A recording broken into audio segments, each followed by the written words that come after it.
Gente, meu nome é Carol, eu sou professora da área de linguagens aqui do Colégio São José. Hoje a gente vai falar um pouquinho sobre a Semana de Arte Moderna, que completou na semana passada 100 anos de seu acontecimento. A Semana de Arte Moderna, ela aconteceu lá em São Paulo, no Teatro Municipal de São Paulo, entre os dias 11 e 19 de fevereiro de 1922, e foi um evento que reuniu personalidades da literatura, da música, das artes plásticas. Esse evento tinha como principal objetivo repensar o fazer artístico que era produzido aqui na época.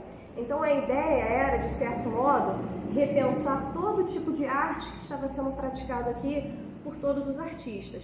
Obviamente, a gente tinha dentro dessa época, finalzinho do século XIX, no início do século XX, uma dependência muito grande do que era produzido na Europa. É de senso comum entre todas as pessoas que estudam literatura que esse momento é um tanto desolador para as produções que são acontecidas nesse momento. Por quê? Porque a gente ainda estava muito amarrado aos moldes, ao tradicionalismo, à convenção do que era produzido na Europa. Então todos esses jovens artistas se reúnem lá em 1922 para poder repensar esse momento e procurar um tanto características que nos identificariam nessa arte que era produzida aqui. É óbvio que a gente não vai se separar totalmente de todas as influências europeias, tanto que a Semana de Arte Moderna é altamente influenciada pelas vanguardas, principalmente o futurismo. Mas ainda assim a ideia agora era produzir algo que tivesse, sim, a fonte das ideias europeias, mas com referência ao que a gente tinha aqui, como por exemplo a imagem do índio, que é trazida em muitas obras de literatura desse momento. Então a ideia agora era repensar todo esse fazer artístico e pensar em possibilidades também que identificasse o que realmente a gente poderia verificar de Brasil em tudo aquilo que fosse produzido nesse momento. Entre os participantes desse evento, a gente tem os pintores Di Cavalcanti, Anita Malfatti, nós temos também os escritores Oswald de Andrade, Mário de Andrade, Graça Aranha, também temos o compositor Heitor Villa-Lobos. E aí você deve estar se perguntando, Carol, mas e a Tarsila, do Amaral, aquela famosa pelo quadro Abaporu, ela não participa da Semana de Arte Moderna. Ela não participa não porque ela não quis, porque com certeza se ela estivesse aqui no Brasil, ela teria participado. E aqui vale ressaltar que muitos escritores, muitos artistas da época foram chamados para participar da Semana de Arte Moderna, mas não quiseram, só puseram realmente a sua participação, como o Manuel Bandeira.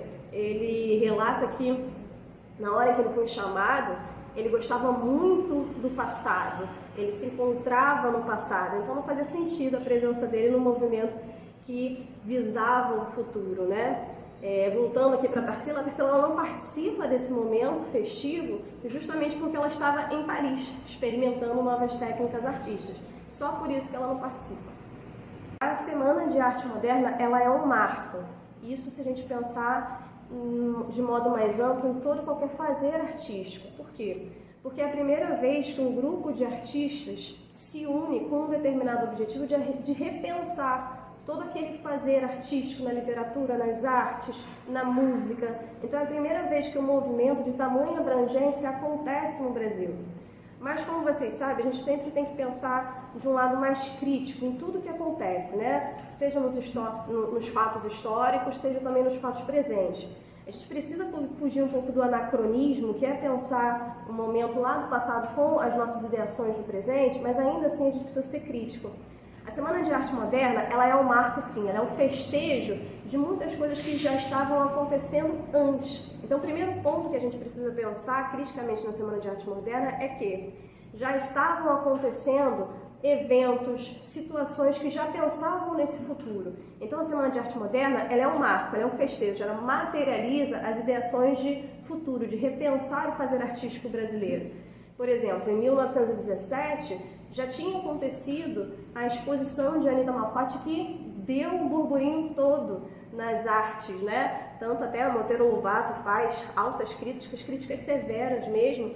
Então, desde 1917, até um pouquinho mais com Lima Barreto, aqui na verdade, no Rio de Janeiro, a gente já tinha aspectos, características modernistas já sendo propagados nesse momento. Então, a gente sempre tem que pensar que a Semana de Arte Moderna é um evento para materializar todas essas ideações.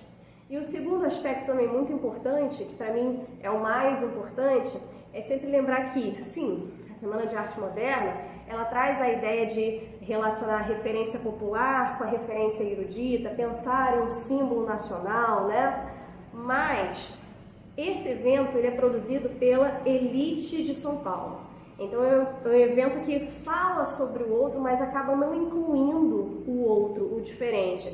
Ele fala sobre a alteridade, mas ele não inclui esse diferente a mim. Tanto que Lima Barreto, um escritor altamente modernista, já estava produzindo obras anteriores a esse evento, mas ele não é incluso no modernismo. Você que já estudou a literatura, já passou do terceiro ano, sabe que a gente estuda o Lima Barreto como um autor pré-modernista e não modernista.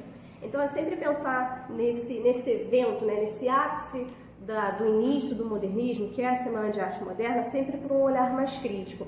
Ela é produzida, sim, por uma elite majoritariamente masculina. Nós temos algumas personalidades, como a Anita Malfatti, femininas, mas ela é produzida, a Semana de Arte Moderna, apenas, né, se a gente resumir, por uma elite brasileira. Então a ideia é sempre de incluir o outro, ficou um pouquinho de longe. Eu falo sim sobre o outro, mas eu acabo excluindo aquele que é diferente a mim.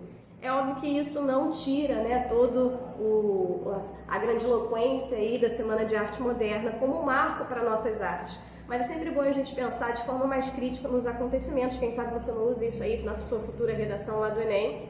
E se você quiser se aprofundar mais no assunto, a gente vai deixar 2 links aqui embaixo dos 2 artigos, um da revista da USP e outro aqui da nossa revista da UF mesmo, que fala sobre a Semana de Arte Moderna, mas com um olhar mais crítico, mais voltado para essa questão da elite produzindo arte para a elite. Gente, eu espero que vocês tenham gostado. Beijo grande para vocês!